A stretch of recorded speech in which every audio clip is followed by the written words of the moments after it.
Delta CX, available for CX and UX consulting, projects, and training. Contact us for a free consultation. Hi, everybody. It's Office Hours Ask Me Anything, which is just what you should be doing. I'm Debbie Levitt from Delta CX, and I'm going to refresh all of my little chat spaces so that I can take your questions today. You are welcome to ask questions in LinkedIn or YouTube, or you can ask anonymously at deltacx.link/AMA. And that way, if you have a question you would prefer to ask anonymously, especially if it is about a current work situation or things like that, we don't have to know who you are or where you work, whereas we would know that if you wrote the question into YouTube or LinkedIn. So I'm just opening up the LinkedIn and YouTube chats. I'm also trying something new for the YouTube chat. See if that works. But let's see. There we go. Let's see. So I'm going to type something as a test. So remember, I'm happy to take any questions that anybody has. Just let me know what you're thinking and just type them into the chats. Let's see, we've got a few people joining on LinkedIn so far. Hello, I'm glad you got notified that this is live. As you guys ask me the questions that you have today, I'm going to start with the two questions that I got ahead of time. You can use this, the link, the anonymous link works 24 hours a day, 7 days a week. So if you think of a question during the week, you are certainly welcome to send it in, and I save them for Tuesday. So let's start with the first question. I'm in a UX manager position, but things changed at my company 6 months ago. I was planning to move jobs, but with all this situation, I need to adapt. I would like to know from your experience, how can you evaluate what professional level an individual is? I'm feeling quite insecure about my knowledge and experience. So if you can give some tips on how I can auto-evaluate my knowledge and skills. Okay, so to that person, of course, I'm sorry you're not totally thrilled at your job, but you might feel a little stuck there while having that job is better than no job. Now, there's a couple of things going on here that I don't know, and I'm going to be guessing because you're not here for me to ask follow-up questions to. If you're watching now, feel free to use the link and answer me in some follow-up questions. But when I look at this question, the first thing I wonder is, are you struggling with imposter syndrome? Now, despite what a lot of people say about imposter syndrome being about our terrible insecurities and things like that, and of course, in a sense they are, I tend to think that the number one cause of imposter syndrome is a bad job. So we've already established that you're not thrilled with your job. So just check if there's something about your job that's making you second guess yourself. If you were at another job, would you still second guess your knowledge and experience? Or is there something about the work situation you're in now where you're like, can I even do this? So I find that a lot of imposter syndrome tends to come from the job. And if you can determine that it's your job doing it to you, see if you can snap out of it and not beat yourself up over these types of things. Back to the other question, which is basically how can you self assess your own knowledge and skills? Always a good question. If you made it to UX manager, I would hope that you're doing something right. Though then again, I have seen some people make it to UX manager who impostered their way up the ladder. How can you evaluate your knowledge and skills? My guess would be that if you are having feelings of doubt or insecurity or imposter syndrome or things like that, it's probably best to not auto evaluate. It sounds like you're already auto evaluating and that auto evaluation is leading you to doubt. What I would probably do is see if you can find a mentor or a coach and see if you can bounce some of these things off someone else. Maybe show somebody some of your work. Maybe talk candidly about what's going on at your job. Good morning to Ragurai. Let me know how I'm doing with pronouncing your name in San Francisco. Good morning. Um, see if you can work with a mentor or coach who can evaluate you. And if you have some weaknesses, hopefully you find a good coach who can say, okay, here's a few areas where you could definitely improve. And if it's just you being insecure, then hopefully an outside mentor or coach would be able to see that and, again, hopefully help you snap out of it.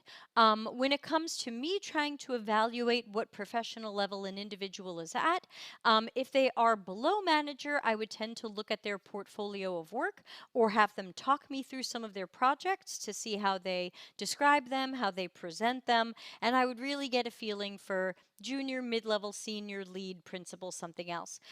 If someone is a manager, usually you're not doing worker bee work.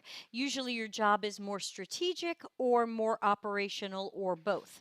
You're mentoring others or you're overseeing others. So I would probably want to be asking you questions and learning more about what you're doing as a manager for me to judge if manager is a good fit for you, the right job for you. I don't know.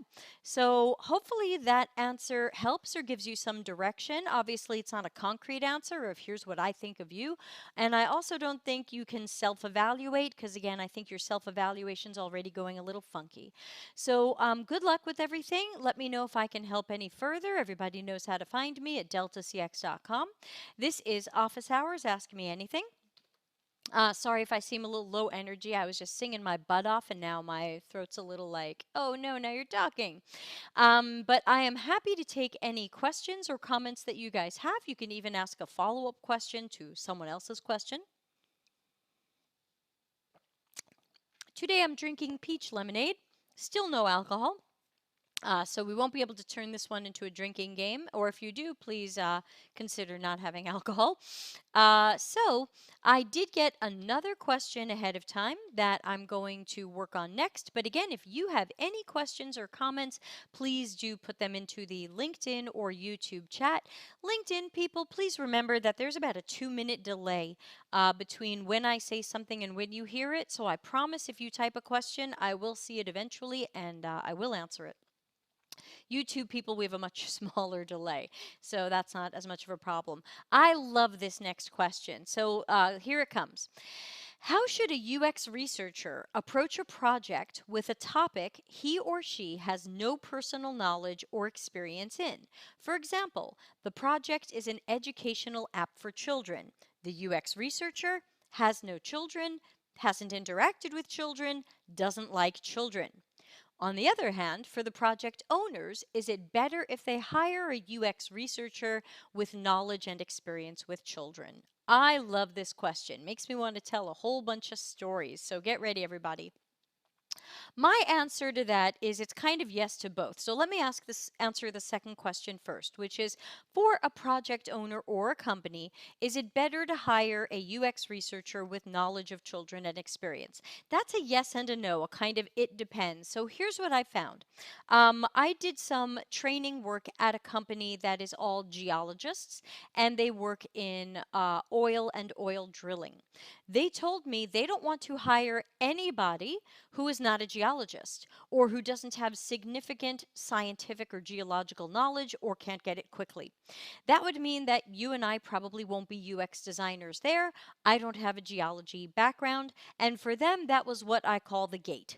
The gate is one or two things that if you don't have them, it doesn't matter how good you are at everything else. So at some companies, there is definitely a closed gate when you are lacking domain knowledge or if you don't have security clearance or whatever the case may be. And I understand that and I support that and I'm not against it. At other companies, they might not care if you've had children or not to work on an item for children.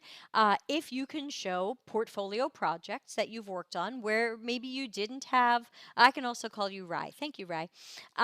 So, for example, let me tell a little story about me. So, one of my past projects that I often talk about, and it's in my portfolio, was I did some freelancing at an agency, and they had a startup come to them, and it was a healthcare startup.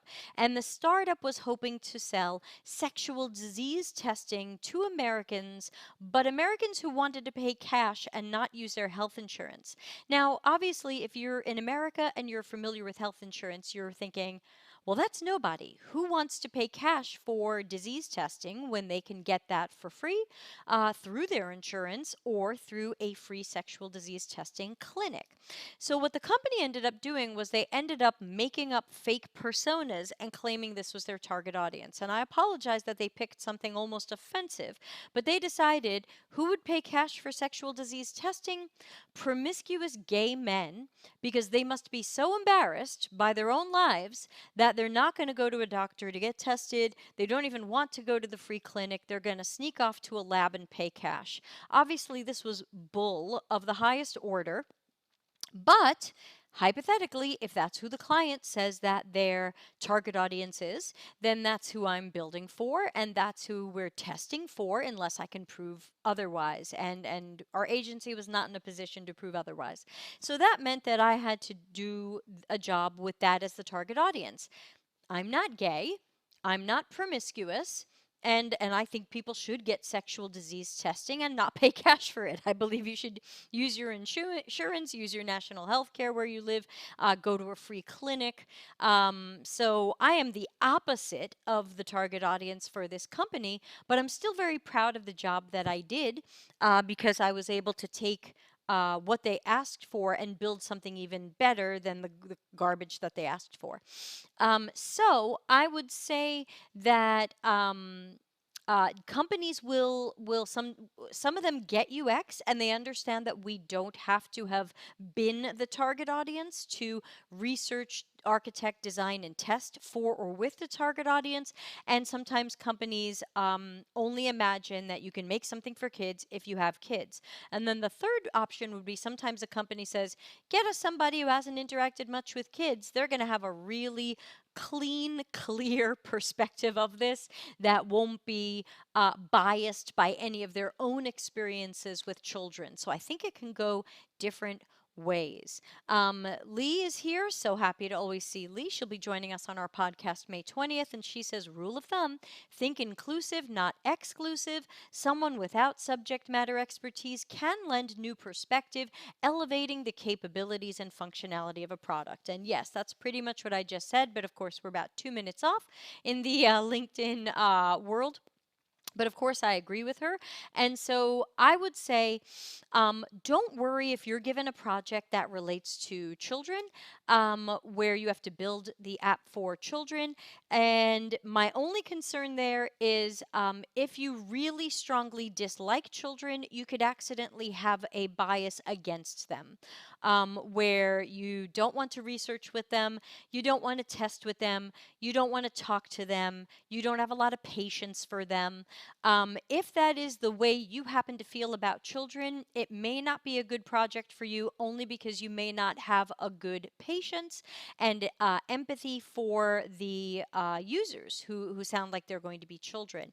I'm someone who doesn't have children and doesn't like children, but if they're above a certain age, I feel much better about them and I tend to get along better with them. That's just my personal hang up and story. But so if someone gave me a project to work on something for children or work on a doll for children or work on a toy for children, depending upon the age group, I could take it or leave it. So I think this takes a little bit of self-awareness to decide for yourself if this is going to be a project that is, I don't want to say unsettling for you, but not a match for you if you really strongly dislike children and really would rather not think about them, talk about them, interview them, research with them. And the same would be true for anybody with any bias in any direction. Um, if for some reason someone had a problem with men and this is an audience of men, you may be not the right person for the project. So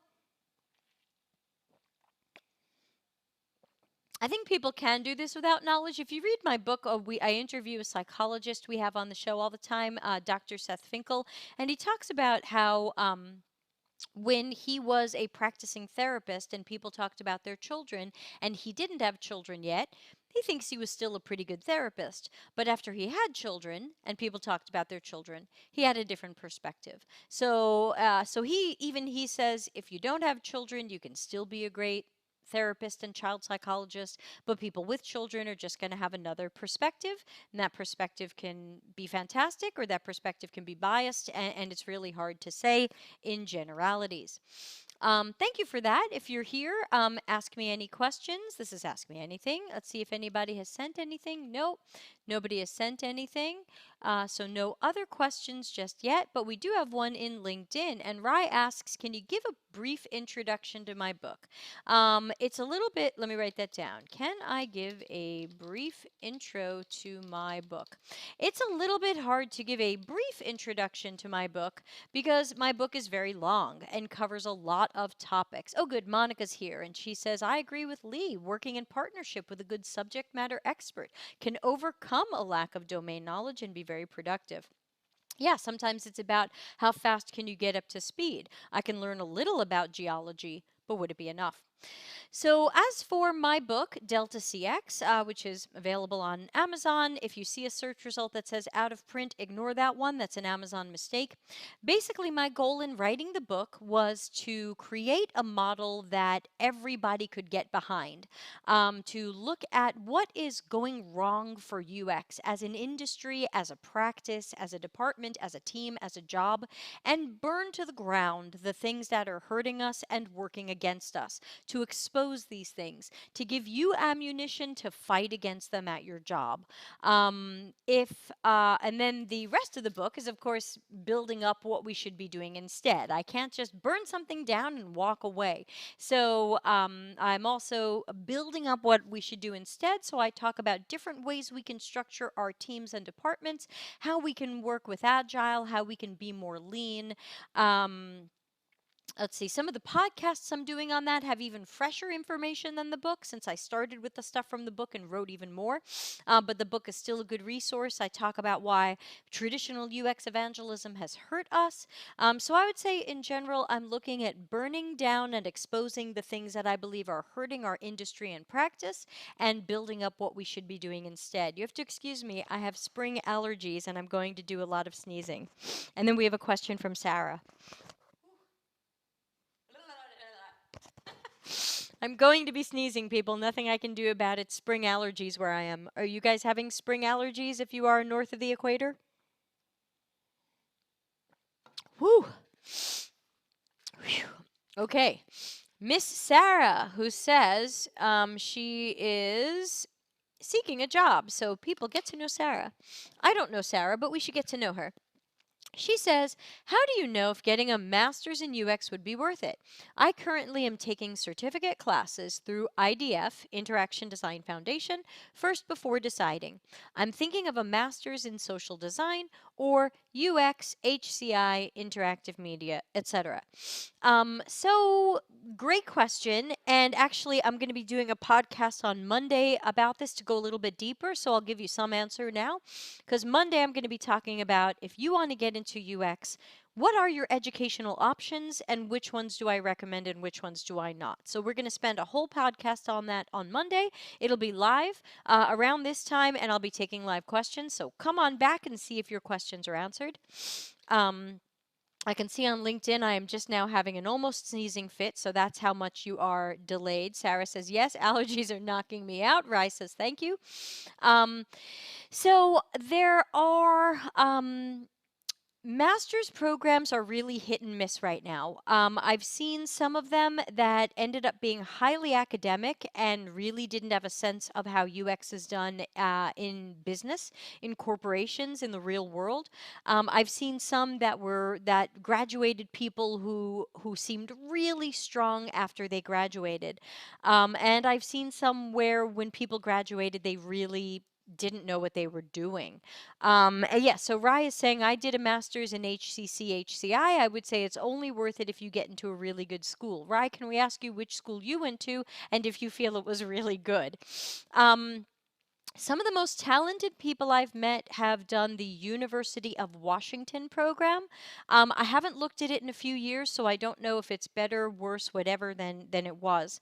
I also was very curious about a master's degree that was being offered in Europe, which was very intense but very inexpensive. And I ended up speaking to some people who graduated from it, and they felt it was highly academic but not real world UX work at all. So, Sarah, one question would be, what kinds of jobs are you hoping to hold after you get this degree? Because even though some of this UX education can be great, and a degree always looks great next to people's names, I have a bachelor's in music, and somehow I got this far, and it was definitely not fake it until you make it. So the question is, what degree or education do you need, or do you desire, or would be a match to you? And what job outcomes are you hoping will come from it? Because hypothetically, everybody starts as a UX junior. Having a master's degree wouldn't start you as a UX senior. Um, Despite the name, having a master's degree doesn't make you a master of UX. It hopefully gives you fantastic foundational information and good skills and good practice so that when you are looking for that job, you look endlessly better than the person who went to the 3-month boot camp. So, Sarah, tell us a little bit more, if you don't mind sharing, like about what kinds of jobs you're hoping to get, so that we can see what might be a good path for you. While I wait for time to catch up because of the delay, this is where I remind everybody, please do subscribe to YouTube. The redirect is deltacx.tv. I'm hoping people will subscribe there. I have a goal to get to 500 subscribers by the end of May, so I hope you'll join and spread the word. Plus, I find that the stream is better quality over there, a little more reliable, and less delay. Rai says he did the University of Maryland. I really loved being there, learned a lot, but if I got another chance, I would consider University of Washington or CMU. So, yeah, it sounds like one of the most respected programs right now would probably be University of Washington. CMU, I don't think I looked at. So some of them I've looked at, some of them I have not. But a lot of this education comes down to what are you going to do with it?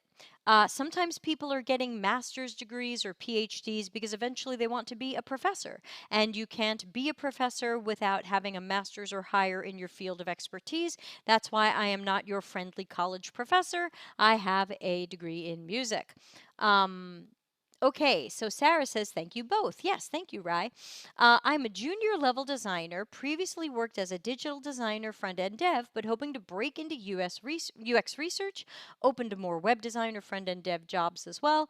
I've been job hunting for several months, so time's been tough. And Rai says only downside to Maryland is the location itself. Yes, hopefully some more of these schools might end up going a little bit more remote, but we can't count on that just yet.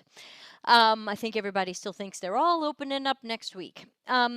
So, Sarah, obviously, in times like these, it is really hard to find jobs. Rise agreeing there, and it'll going to be a little bit of a case of kissing some frogs and probably taking anything you can get, even if it is what you've been doing and are thinking of moving out of. So, of course, if you can get digital designer, front end dev, web design, things like that, I'd probably take it for now just to have something and keep going. Um, but if you want to move into UX research, Interaction Design Foundation courses can be a good start. Also, look at Michelle Ronson from CuriosityTank.com. She's our guest on tomorrow's podcast. She's going to be talking about UX research resumes, portfolios, and interviews. So I know you're not quite there yet. But Michelle Ronson is a great person to connect with. Check out her site, join her mailing list. I think she's a super resource about research. And she might be able to tell you, in her opinion, whether or not the master's is worth it. Now, I'll say this from having worked at different places back in the San Francisco area. Um, some people who did UX research did it because they happened to be good at it. I did a lot of UX research. I happen to be good at certain aspects of it. And so there you go. But I worked at Macy's.com for 2 years as a contractor. And within the UX department, we had a research team. And the manager there had very high standards and was pretty strict. And she wouldn't hire anybody who didn't have a very impressive master's degree. That meant we only had 4 researchers and they were badly overworked. So, I always wish there were a little more flexibility there. But she definitely hired the best. Those people were really fantastic. Great education, great work experience after their education. They were not coming to us right out of school. These were well experienced people. So I would have to say that if you really want to specialize in research, I have noticed that some research jobs really want to see that relevant degree that show that you know how to research and how to do the statistical analysis and things like that. Other jobs are a little bit more flexible and open to someone who's doing information architecture and interaction design, but is T-shaped and also has strengths in research. So I think it really depends on the workplace and the job. You can't go wrong getting a master's unless you get it from one of these crappy places, because I have spoken to people who regretted their master's a little bit just from the choice of school, as where I was saying. But I think if you take more time to research the schools, speak to more students, if you can get honest people like Rai who say, hey, I'm pretty happy with what I did, but if I could do it again, I'd go here. I would say keep speaking to people and see if you can get them privately where they're more likely to tell you the truth. So that was a long answer, but hopefully helpful. And this is Office Hours Ask Me Anything. If you're looking to ask a question anonymously, please use the link on the screen. It's deltacx.link/AMA. That'll come into my email, but I see no emails are coming in. So nobody's got any other questions just yet. Let me add Sarah's question to my list. So let's see. If I'm a digital designer / front end dev and I want to break into UX research, do I need a master's degree? If so, which one and from where? I've been writing down all the questions so that I can put them into the YouTube description and people can see what we ended up talking about. Sarah says, thank you, really appreciate the advice. I'm okay with taking what I can right now since I know things will take a while to get back up again. Yeah, and in some ways, now is a great time to pursue education if you can afford the education and afford to possibly live without the job. Sorry, the spring allergies have been putting a lot of tickles in my throat, so I'm drinking more peach iced tea than usual. Please excuse me. I think where people can afford the education or delay the cost of it and be able to live while going to school, and sometimes that means moving in with family, then this could be a good time to do that since it's not a hot job market.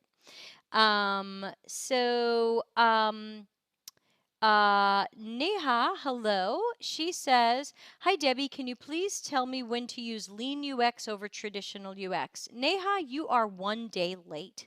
Yesterday, I did an entire podcast on why Lean UX is a giant pile of garbage. Let me get you the link to that right now. And I'll paste it into the LinkedIn chat room.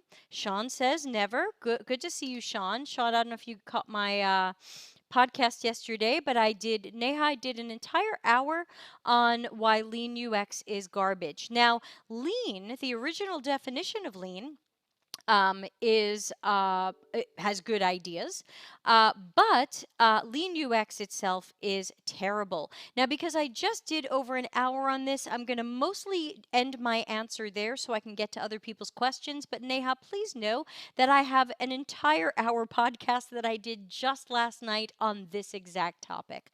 And let me add it to my list of questions. When should someone do Lean UX over traditional UX? Never. See podcasts about why Lean UX is neither Lean nor UX. And that's the truth. It is neither. Thank you, Sean. I'm glad you shared it out. Sean, we still have to meet and talk. Um, uh, uh, it's neither lean nor UX. I've got an hour-long answer to that. And remember, being lean can be good. Lean is about finding where we can cut waste and becoming more efficient. I'm for that. The lean UX model, 100% garbage with absolutely zero things you should do. Neha, perhaps you can tell me what about lean UX interests you or makes it be a model that you want to do. Let's see. I don't know much about you. It says you're a visual designer. So perhaps you might, I have a guess as to why you're interested in the Lean UX model, but I'm not going to say it out loud. I'm going to wait to see if you give me a follow-up question or some information. And I'm going to shift over to Ashley. Hello, Ashley. What are some of the best boot camps you recommend? Ashley, I'm doing a podcast on this coming Monday. So come on back about 45 minutes ago this time. I'm going to be talking about how should UX juniors and people who want to break into UX get educated now. So I'm going to give you a short answer now, knowing that Monday is going to be completely devoted to this topic if you want to stop back and ask more questions. Right now, 0 boot camps are what I recommend. None of them. I have not found a single boot camp that I can say a single nice word about. For the most part, they suffer from poor curriculum that is too shallow, that doesn't get at the foundations of UX at all. They don't teach you the right ways to do UX. They don't give you the right types of projects. So you're guessing at doing UX with a whole bunch of other students. Then I see your portfolio project with 5 people. I don't know what you did. I can't judge you at all. Very often, the instructors have little or no UX experience. They'll tell you they're designers, and when you check their LinkedIn, they're very often visual designers or front end developers with little or no experience in UX. Or, my favorite, they graduated the boot camp 6 months ago, and now they're qualified to teach you, which, of course, they're not. Um, Oh, good. Sean's got something I can add to one of my slides. The Lean UX book could have made loads of money during COVID and finally been useful as toilet paper. Thank you, Sean. Well said. That should go in my slide of what people say about Lean UX. So Ashley, I don't have a good answer for you right now, and I will go more deeply into this on Monday, but I would say please save your money, press pause. All of the boot camps are bad. They are so bad that Don Norman, the godfather of modern UX, announced a month or so ago that he's going to spend at least a year redefining UX education because UX education is so badly flawed, both at the boot camp level and even at the university level. So I do not have a good answer for you, and I do not want to see you waste your money. Even if they will defer payment for the school until later, even if they will take a percentage of your salary later, please, please, please don't do it. Neha says, I'm currently studying 3 months of UX. Neha, where are you studying it? With whom are you studying it? And what did they tell you about Lean UX? That would be good to know. Hello, Rosina. Good to meet you. And who else is here? Swati. Hello. So, Neha, I'd love to know a little bit more about where you're studying this and what they told you about Lean UX. Are there any questions in YouTube? Ashley's there too. Sorry, Ashley, I flip back and forth between the two. YouTube is a better place to get questions answered, but I happen to be on LinkedIn at the moment. So again, this is Office Hours Ask Me Anything. I wish I had some better answers for you guys today. Yeah, Rye is saying remold the universities. Don Norman's working on that, guys, so I've stepped back. I'm not going to try to redefine university education, and I certainly can't fix the boot camps. The boot camps, as far as I can tell, are all bad news. Sean says, we just did a review on loads of UX master's degrees, and they are also all garbage. Yeah, Sean, before you joined, we were talking about master's degrees, and we kind of agreed that University of Washington looked good and seemed to graduate really knowledgeable people ready to do work, and then we kind of couldn't name another one. So that's the one that I've found that seems to be good, but of course it's fairly expensive. Monica says someone at my workplace who did web design got a UX master's degree paid for by work. Yeah, I mean, yeah, sure. I mean, if you can get someone else to pay for your education, that's always a winner.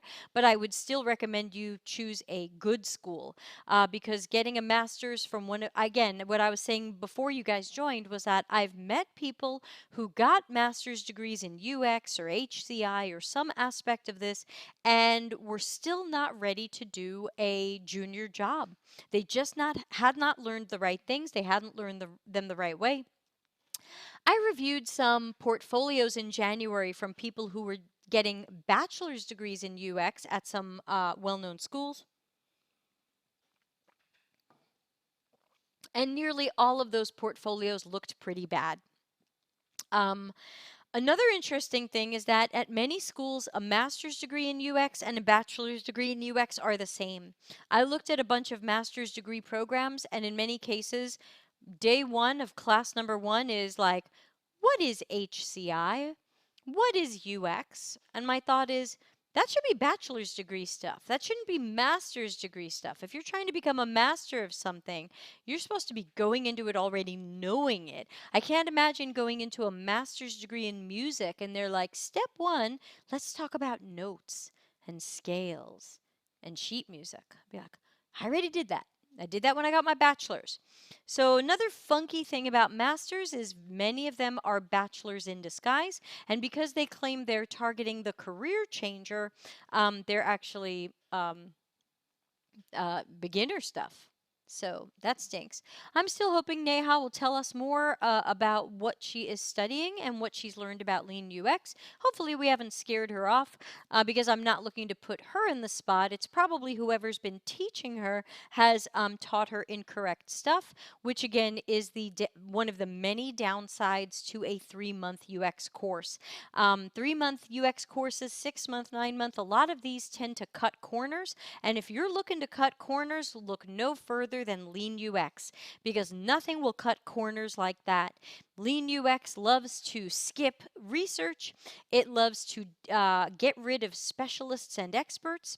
And it loves to help junior UXers feel like they're not going to be judged so much because all of the work is done by team. It's all work by committee. So if you are feeling in over your head, juniors love Lean UX because they don't have to do any work themselves and nobody will notice that they're struggling at their own job.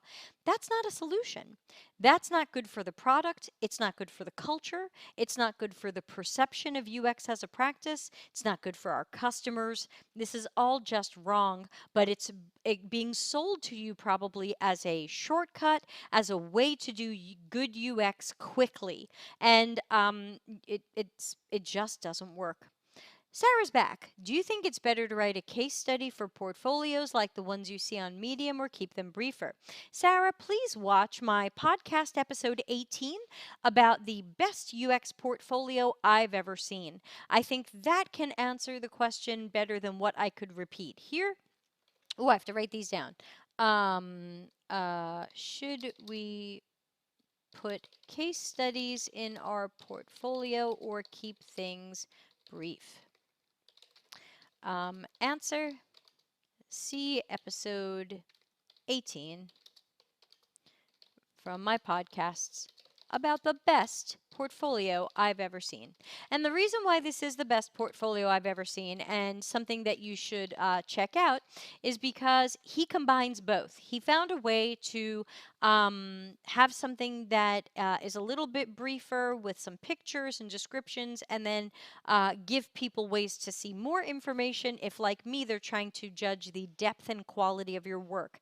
Remember that the kinds of things you see on Medium, it's very hard for me to judge if you're doing UX correctly. When people say, and then I did UX research, that's what I call I did a thing. And the problem is, I can't tell if you did research correctly or well. What questions did you write? Who were your participants? Where did you find these participants? How did you execute your research? How did you interpret it? What were some of the key learnings that you found? Whenever I see some of these very short portfolios, especially ones that are full of pictures and a picture of you at a wall with sticky notes, it's often very hard for me to assess if people really have talent and skill. And so the problem is if you are trying to be hired by someone who doesn't know anything about UX, they'll look at your pretty pictures and go, wow, I guess she can do this. But now you're going to work at a place where they don't know anything about UX and got fooled by that micro portfolio. You would want to be impressing the veterans and experts who you would want to work with. And in that case, I need some way, even if it's under an accordion or it's in a light box, some way to see the depth and quality of your work, because UX is highly psychological, highly scientific. It's not just sticky notes on a wall, and I need to be able to see the depth and quality of your work. So, brief can be good for an HR person who doesn't know how to assess this anyway, and they want to see you've got something that looks nice. But then the hiring manager should be looking for depth and quality. Neha says, I'm studying UX from a design school in India. They give us a UX problem statement with certain assumptions. When I Googled it, it shows that it's related to lean UX. Yes, it is. As soon as you tell me you're working from assumptions, that's definitely lean UX. But let me tell you, that's not UX. And again, this is best answered by watching last night's podcast. I can't go into it here. It took me an hour yesterday. Um, but good UX work does not work with assumptions. If you look up nngroup.com, Nielsen Norman Group, basically the most recognized experts on UX on the planet for roughly 40 or so years, even they tell you do not work from guesses and assumptions. Remember, I keep saying that UX is highly psychological and highly scientific. That means when we want to know something, we do the research that gives us the knowledge so that we're not working with guesses and assumptions. As soon as we work with guesses or assumptions, we're creating risk for where we work. We are risking that we are making stuff up about our customers. We are risking that we are doing junk science. We are risking that we are going to build something for people that they don't really need or don't really want, that we're going to have to undo or we're going to have to fix later. Lean UX is very, very, very, very, very, very centered in working with guesses and assumptions, but no other UX model is, because it's the wrong thing to do. So what I normally recommend to people, even though they don't want to hear it and they get mad at me, is that's not the school for you. I recognize you may have paid them. I recognize you might not get your money back. But I have to tell you, if you come out of that school and you believe in that model, and someone like me interviews you, and I say, tell me about your process to do UX work. And you say, well, I get a problem statement from stakeholders, and then I start making assumptions about it. I will throw you out of the interview immediately. Now, I can't say everybody will, but I would say most serious UX practitioners will not take you seriously and will not believe that you are doing a proper and appropriate user-centered design process. Because sorry, I'm filing my nails. I know that's really impolite. Because lean UX is not UX, it's not lean. It pretends to save time, it pretends to save money by working with guesses and assumptions, but there's nowhere else in our company or our business where we give people a trophy for guessing. We don't want our developers to guess. We don't want marketing to guess. We want them to find out. We don't want sales to guess. We don't want our executives to guess. So I would say that the school is a school I would not recommend just based on what you're telling me. Whatever you've paid them too much. And because every school graduates everybody and everybody gets a certificate, you will get a certificate, but I'm worried that you won't be ready to do a real UX job, because lean UX was adopted by nobody. UX people strongly dislike the lean UX model for reasons I go into for an hour last night. Agile and Scrum people try to force us to do it because it gives them more power over us, so they love it. But you will not I've never heard of a UX team or department using Lean UX because it absolutely kills our specialty, our autonomy, and our ability to do anything ourselves. So it is definitely the wrong model to learn, but it definitely can be sold as a way to do things fast and cheap, but that's not how UX is done. Name something else you want done fast and cheap. Surgery? Haircut? Car repair?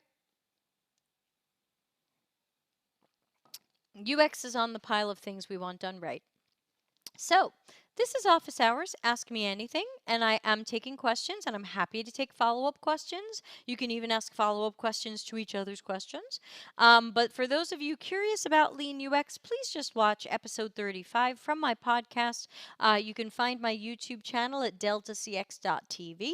That will redirect you to my YouTube channel. You can find the playlist for live podcasts, and you can look up episode 35 about Lean UX. You can also look up episode 18 about the best portfolio I've ever seen. So we are 45 minutes in. I'm happy to stick around another 10-15 minutes. Let me know if anybody has any more questions. I'm checking everywhere. So since I know the LinkedIn room's a little delayed. I'll just give you guys a couple of updates on what podcast topics are coming up so you can mark your calendars, and then I'll continue answering questions or responding to follow-up questions. So, tomorrow, as I mentioned, we have Michelle Ronson from CuriosityTank.com. We'll be doing a live podcast at 6 p.m. Italy time, where I am, so change that for your time zone, on UX research, resumes, portfolios, and interviews. So, that could be for some of you. Monday, May 11th, we'll be doing a live podcast with Darren Hood, 6 p.m. Italy time, on the conflicts between juniors and seniors in UX. It's a little bit of a war out there, so we've got some ideas and we want to talk through this. Of course, Tuesday, May 12th will be office hours as always. Wednesday, May 13th is a placeholder. I'm hoping to do a podcast on why new morphism sucks, and I'm just trying to line up my guests. So hopefully that will be official very soon, but that's my placeholder right now, and it's a cool topic. Monday, we're in May already. Oh my God. Monday, May 18, I've decided I'm going to do a podcast on should designers code and what should designers know to work better with engineering. Because typically you're told designers should code so you can work better with engineering. I'm going to address that and take your questions. Tuesday, May 19th, office hours as usual, always 6:15 p.m. Italy time. All the podcasts are 6, office hours 6:15. Wednesday, May 20th, very excited about this one. Our good friend Lee, who was here earlier, she'll be interviewed by me and be talking about how to create great relationships with great recruiters and how to walk away from crappy recruiters and how to tell the difference. And then I'm planning more stuff for later in May, but not ready to announce it. So let's see if we've got any more questions or comments in YouTube or LinkedIn. You're here, you're here. Thank you, Lee. That's okay, Lee. If you got somewhere to go, that's cool. Oh, I had to refresh LinkedIn to see all these questions. Yikes, yikes, yikes. Holy cats, there's all these questions that came up. Yikes. I didn't even see them. Rye says, which companies welcome new grads? Rye, not many, and especially in the pandemic, not many. I don't know which companies they are. I'm not the right person to ask that. I don't know. But my impression in general is that a lot of companies don't want new grads. They want people who've already had some experience so that those people can hit the ground running. Sarah says, what are some common questions in UX interviews someone should prepare for? Oh, hold on, I have to write these down so I can put them in the thing. What did Rye just ask? I got to put that in. Which companies welcome new grads? Which companies welcome new grads? I don't know. Sarah says, common interview questions for UX. Yeah, a couple of questions that I tend to get over and over. But again, I'm more senior, so these may or may not be asked to juniors, but they could be. I'm typically asked, what's your UX process? or how do you approach a project, or what are the steps you take in a project? So something trying to ask your process or approach. I'm typically asked, tell me about a project you're most proud of and what happened in that project. So, I have that answer ready to go. I haven't memorized it, but I know which story I want to tell. Sometimes I get asked, tell me about a project that went wrong and how you were able to improve it or save it, or something like that, because they're trying to see how you handle disappointment or frustration or weirdness. So I have an answer ready for that. Again, not a memorized answer, just I know which story I want to tell. Um, Common questions in UX interviews. Those are the ones I get most often.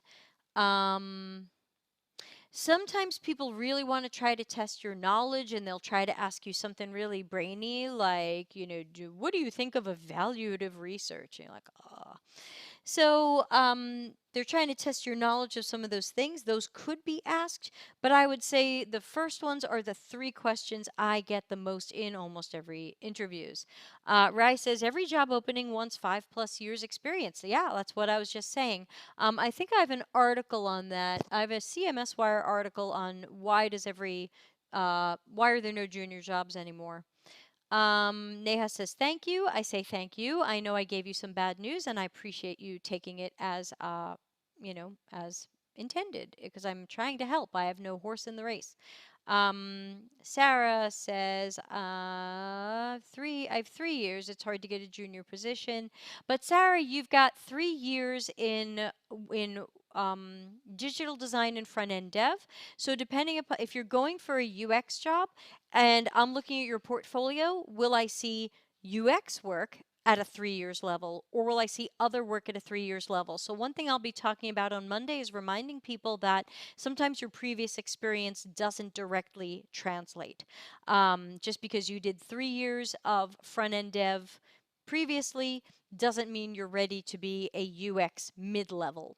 You might be coming in as a UX junior, even with a master's degree. So one thing to keep in mind. Good friend Tatawan is here. Yay! Tatawan says, how do you know the design is good? In training, we have to make up for bad design, and we're asked to make miracles. Is there a way training designers can prevent bad design that eventually reaches us? Oh, Tatawan. Now, Tatawan's in learning design and instructional design. She is a friend of the show. So she's asking from the perspective of the people who have to build the training. You know how, hey, UX people, you know how when you're building something and you don't get to do what you want to do, and someone says, we'll just fix it in training. This is the woman who has to make the training. So let me just write down this question so I can put it in the YouTube comments. So here's the thing. Tatawan, you have to really become a partner to. You're a partner to me in UX, but really you have to become a partner to people in the business who are more likely to listen to you. I know from doing the podcast with Brent that sometimes they don't listen to you either. But we've got to get together, and we've got to go back to product managers, we've got to go back to stakeholders, and we've got to say, hey, look, we are burning all of this time and money to build this training that puts a band aid on this terrible thing that hopefully we're going to fix later, that then we won't need the training for. Oh my God, this is absolutely a mess. This is not agile. This is not lean. And this is burning money. So, Tatawan, I'd probably go back to my usual answer that I think you've heard me give before, which was at the end of my podcast about agile. I think that was episode 31, which is we have to do a better job of calculating how much this stuff really costs our company. If we've got feature A and we put aside $100,000 for feature A, but then it costs us $100,000 in customer support to deal with people complaining, and $50,000 to your team to make some videos to try to help people who are confused, and then it's another $100,000 to bring it back to me to try to fix it later because we didn't do it right the first time because somebody rushed me because they thought that was lean and agile. Somebody, some stakeholder, some project manager, some portfolio or program manager, some executive has to be shown this is the carnage. Yes, people tuck these into little budgets here and there, and you haven't been able to see the real story, but this is the real story. And I think that's what we have to do. Okay, let's see. Uh, Giovanna says, I like the topic. Should designers code? Good. Please show up. Sarah says, I've had the best success as a newbie getting a job at a small company, but now those companies are dying. Yes, very often a small company or a startup is looking for a jack of all trades unicorn. They're looking for the UX person who is great at research, copy, information architecture, interaction design, prototyping, testing, and visual design, design systems, motion graphics, and front end development, web development, and insert whatever here. And the reality is that there are very, very, very few people who are great at all of those. Usually you have a clear strength in one, maybe you're kind of okay or mediocre in some others, and you might be not great in others. And so that's tough because remember, a job that combines jobs expects you to be amazing in all of them. No job description says, we're looking for someone who can really do great UX research and testing, but it's okay if you're mediocre at visual design, and it's okay if you're kind of yucky at coding. They really expect a genius at all of these. And the problem is, it's very, very rare to be really that fantastic at all of these. Some people over time can become better at these, and they're a little bit more of a unicorn, but most unicorns aren't real unicorns. So what happens is these jobs end up being high stress, burn out fast, or they fire you fast, or you quit fast because you couldn't do the job. I've got a whole section about this in my book about how many jobs are set up for younger people or junior people or career changers to fail or feel like they're failing or be afraid of failing because of that.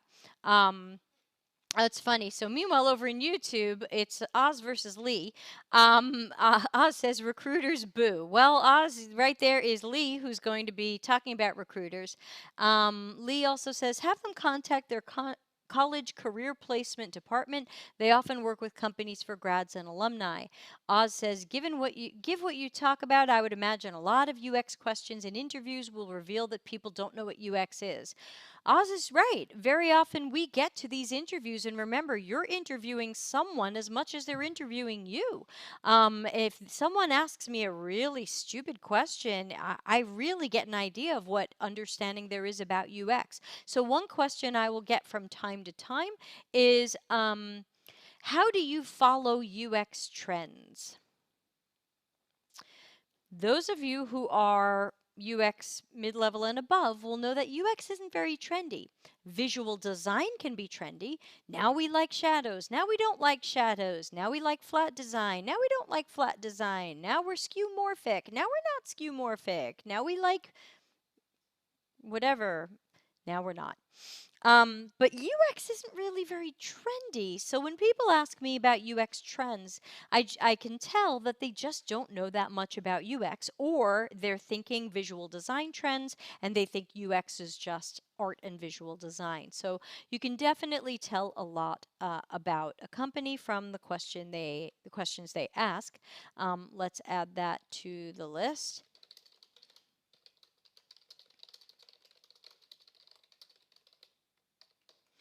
Niku's here, and she says, Hi, Debbie. Have you read the Nielsen Norman Group overview of UX careers report, and what are your thoughts? I did not read that. I'm on their mailing list, so I do see when they come out with these things, and I have to admit I usually don't read them. Niku, what did they say? I didn't look. Meanwhile, back in LinkedIn, Sarah says, I have seen so many UX, UI, full stack developer unicorn jobs posting lately here, and they drive me nuts. I warn people that you can get that job, but will you be happy? Will you be able to do your job? Will the company give you the time and resources to do what you do? Where will you be cutting corners? Where will you be skimping? Which thing is going to give? And very often the UX ends up giving because we need the visual design to make it pretty and brand specific, and we need the front end dev so the thing is coded and going out the door. So very often they skimp on research, they skimp on testing, and their idea of UX is you're just going to sketch screens. And Jennifer Mitchell is here. Good to see you, Jennifer. How are you? She says, preach ageism. Yeah, we're going to be talking about ageism May 11th with Darren Hood when we talk about some of the conflicts between junior UX and senior UX. Many of the juniors and up and coming juniors now think people like me are just old dinosaurs. I'm older than your mom. Why would I want to work with you? Hey, you're not talking about cool design sprints and cool lean UX. You're yucky. So what else, guys? We got a few more minutes. Any other questions, comments? I guess, Niku, what was your thought of the UX careers report? Because I didn't look at it. Oh, am I getting... No, I didn't get any questions.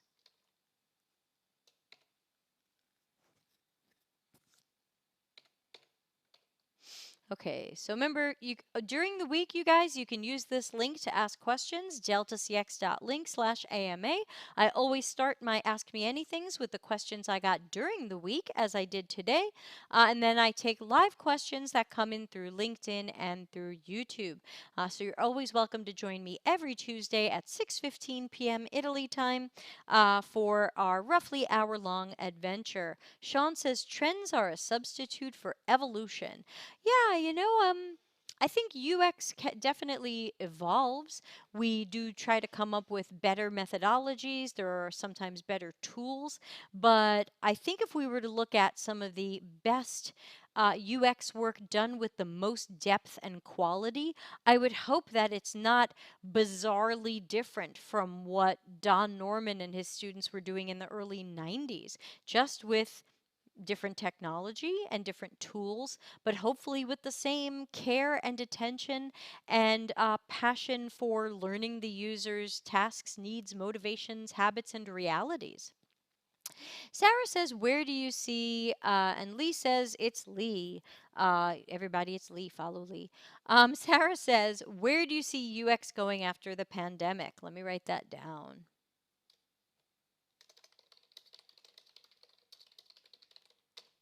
Well, we learned during the pandemic how little UX is valued at many companies since unfortunately it felt like one of the first departments to get cut.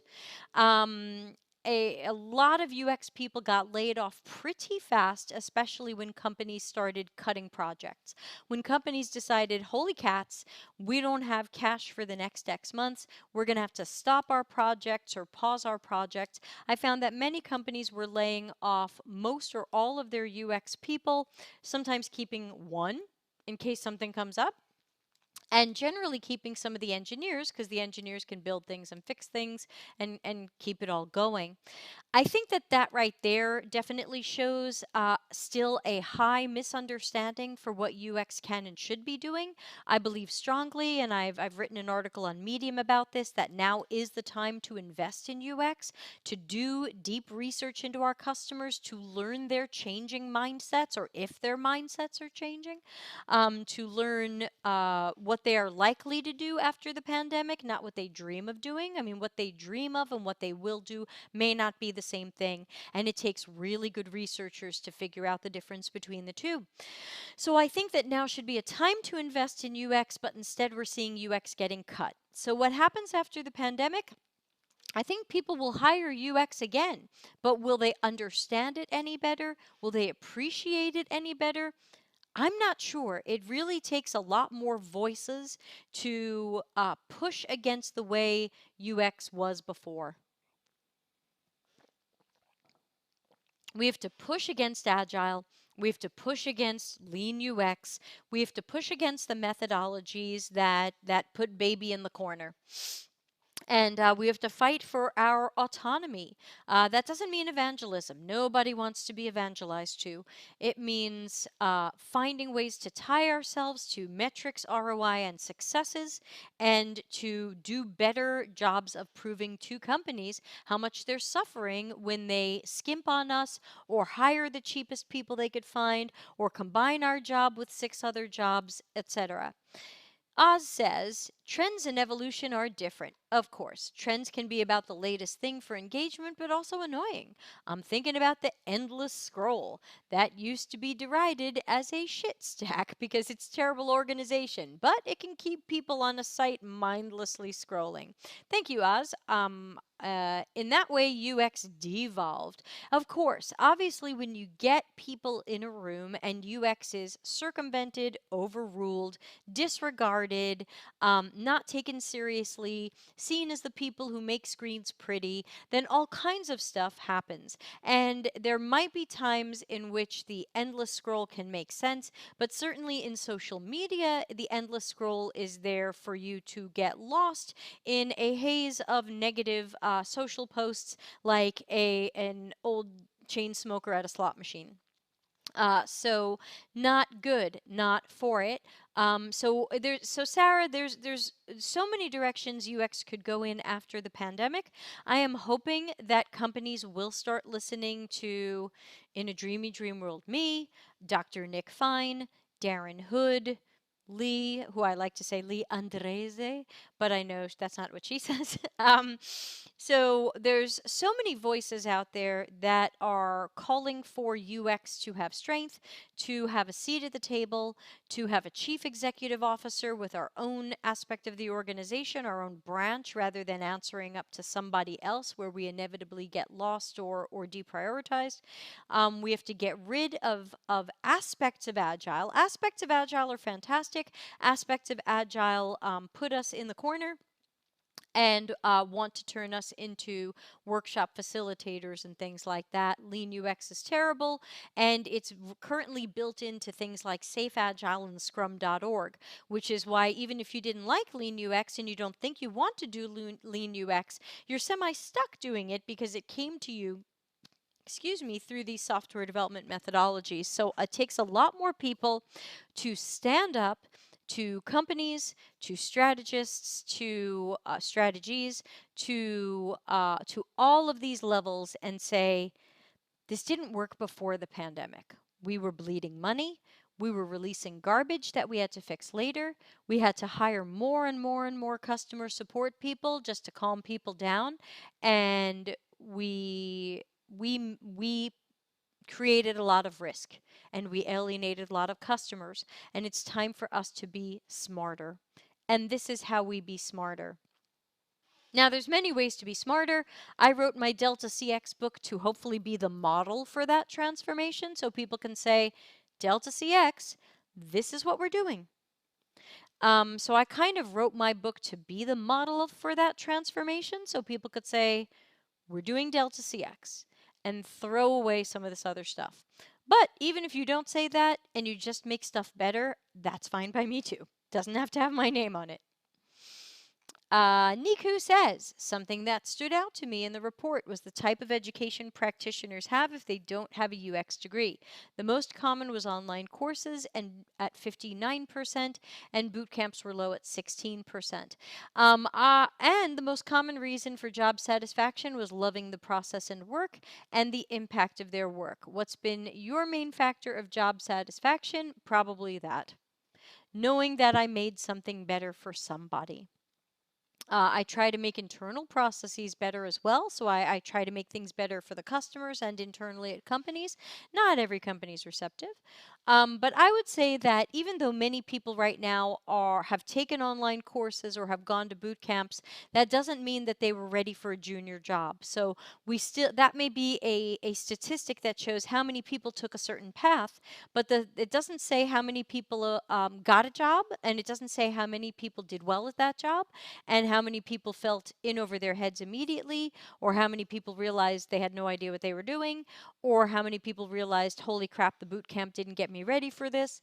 So 60% are doing online courses. That's great. but then what?